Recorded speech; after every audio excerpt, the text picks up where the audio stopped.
Тіл халықтың алтын діңгегі.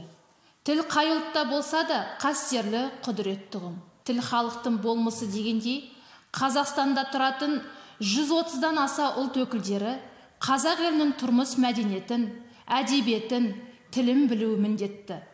Әлем таныған ел болу үшін тіліміздің жұлдызын биіктетуіміз керек.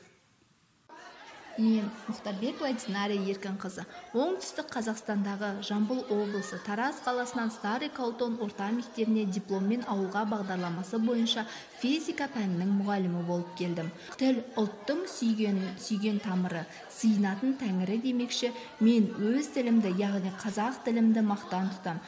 Мен Нұрилла Абдулазиз Қахраманұлы, орыс тілі мен әдебиеті мұғалімі, ұлтым өзбек.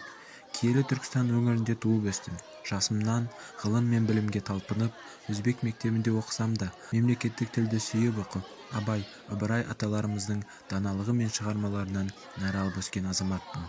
Бүгін біз, жас мамандар, үш тілділікті қолдана отырып, қазақ тілінің байлығын келешек ұрпаққа насихаттай отырып, болашақтың берік іргетасын бірге қалауымыз қажет. Мен Алтай Рита, бастауыш сынып мұғалімі. Мен өзімнің туындыларымнан ана тілімге арналған туынымды оқып бергім келеді.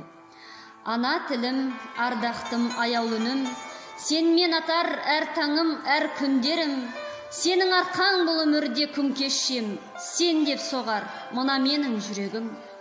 Ана тілді жырлар болсам егерде, жетпеді ғой сан ғасырлар өтсе де, әр ұлттың өз тілі бар сөйлейтін, менің тілім қазақ тілі емес пе? Босқа қарап жатпаймын тіл дегенде, тіліммен бір туамын бұл өмірде, құрметтейік, ей адамзат ана тілді, көтерейік қазақ тілін аспан көкке.